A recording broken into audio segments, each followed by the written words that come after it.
حضرت جابر رضی اللہ تعالیٰ عنہ فرماتے ہیں کہ رسول کریم صلی اللہ علیہ وآلہ وسلم نے ارشاد فرمایا، اللہ اکبر۔ دیکھیے، کہیں کہا گیا کالا کالا نبی صلی اللہ علیہ وسلم، کہا گیا کالا کالا رسول اللہ صلی اللہ علیہ وسلم، کہیں کہا گیا کالا کالا ابو القاسم صلی اللہ علیہ وسلم۔ کیسے رنگ ہیں۔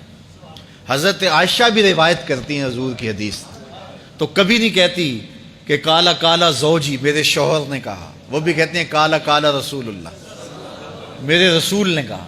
حضرت عباس روایت کرتے ہیں تو کبھی نہیں کہتے کہ میرے بھتیجے نے کہا، وہ بھی کہتے ہیں کالا کالا رسول اللہ صلی اللہ علیہ وسلم۔ اللہ اکبر۔ حضرت علی روایت کرتے ہیں، حضرت علی حضور کے بھائی لگتے ہیں نا، تو کبھی نہیں کہتے کالا کالا اخی، میرے بھائی نے کہا، وہ بھی کہتے ہیں کالا کالا رسول اللہ صلی اللہ علیہ وسلم۔ اللہ اکبر۔ یار رسول کا رشتہ کتنا بڑا رشتہ ہے۔ تو کوئی نہیں کہتا میرے شوہر نے کہا ہے، کوئی نہیں کہتا میرے بھتیجے نے کہا ہے، کوئی نہیں کہتا کہ میرے بھائی نے کہا ہے، سارے کہتے ہیں میرے رسول نے کہا ہے۔ تو یار یہ کتنا بڑا رشتہ ہے، کتنا عظیم رشتہ ہے، تو اس رشتے کے ساتھ فخر ہوتا ہے، ناز ہوتا ہے۔ اللہ اکبر۔ تو یہ کیا کہتے ہیں؟ کالا ابو القاسم، اب یہ کہتے ہیں کالا کالا رسول اللہ صلی اللہ علیہ وسلم۔ رسول کریم صلی اللہ علیہ وسلم نے ارشاد فرمایا، اُرِدَتْ عَلَيَّ النَّارُ، میرے اوپر جہنم کو پیش کیا گیا، میں نے جہنم کا ملاحظہ کیا تو میں نے وہاں ایک عورت کو دیکھا، اس کی ایک بلی تھی، اس بلی کی وجہ سے اس کو میں نے عذاب میں مبتلا دیکھا۔ کیسے بلی کی وجہ سے اس کو عذاب دیا جا رہا تھا؟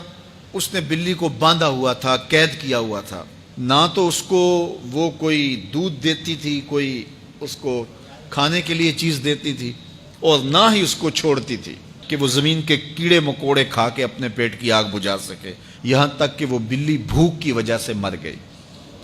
رسول اللہ فرماتے ہیں بلی کی اس مالکہ کو میں نے جہنم کی آگ میں جلستے ہوئے دیکھا۔ اور عمر بن عامر الخزائی، بنو خزاعہ کا شخص عمر، اس کو میں نے دیکھا اپنی انتڑیوں کو جہنم کی آگ میں دھکیل رہا ہے، اس کی انتڑیاں نکلی ہوئی ہیں اور جہنم کی آگ میں گھسیٹتی ہوئی اس کی انتڑیاں جا رہی ہیں۔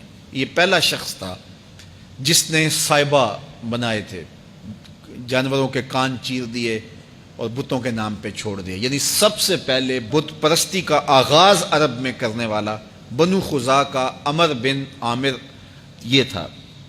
تو اس کو میں نے حضور نے فرمایا دیکھا کہ یہ جہنم کی آگ میں جلس رہا ہے، کیونکہ اب جتنے بھی لوگ بت پرستی کریں گے ان سب کا گناہ عمر بن عامر کے نامہ اعمال میں درج ہوگا، ان کو بھی گناہ ملے گا جو بت پرستی کرتے ہیں۔ اور چونکہ ایجاد اس نے کیے تھے، بت اس نے بنائے تھے، تراشے اس نے تھے، پھر اس کے بعد اس نے جانور بتوں کے نام پہ چھوڑے تھے، چڑھاوے چڑھانے کا انداز اختیار کیا تھا، لہٰذا اس کو جو ہے وہ گناہ پہنچتا رہے گا۔ تو کہا میں نے اس کو عذاب میں مبتلا دیکھا۔ تو اگر خیر کی بنیاد رکھو گے نیکیاں ملتی رہیں گی، کھاتے کبھی بھی کلوز نہیں ہوں گے، اور اگر برائی کی بنیاد رکھو گے قیامت تک اس برائی پر جو عمل کرتے رہیں گے اس کا گناہ بھی کھاتے میں پڑتا رہے گا۔ اللہ اکبر۔ تو ہمیں اچھائی کی طرح ڈالنی چاہیے، نیکی کی طرح ڈالنی چاہیے۔ آقا کریم علیہ الصلوۃ والسلام نے ایک موقع پر فنڈ مانگا تو ایک شخص نے اٹھ کر کے پیش کیا، تو جب اس نے پیش کیا تو اس کے دیکھا دیکھی دوسرے بھی کھڑے ہو گئے، دوسرے بھی پیش کرنے لگے۔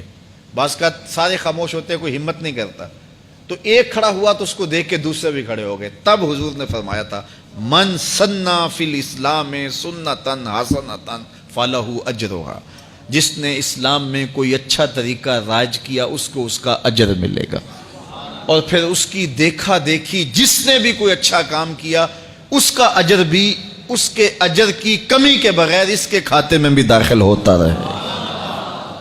اس لیے نیک، اور میں کئی لوگوں کو جانتا ہوں کہ جو جمعۃ المبارک کے اجتماع میں، پیر کے اجتماع میں لوگوں کو لے کے آتے رہے، کسی وجہ سے وہ خود نہیں آتے لیکن جن کو لے کے آتے رہے وہ اب بھی آ رہے ہیں، تو وہ اگرچہ نہیں آ رہے اور کچھ فوت بھی ہو گئے ہیں، تو جو جن کو لے کر آئے ان کے کھاتے کا ثواب ان کے نامہ اعمال کے کھاتے میں بھی درج ہوتا رہے گا۔ تو اس لیے اچھائی کی طرح ڈالو، نیکی کی طرح ڈالو، اچھائی کی طرف جاؤ۔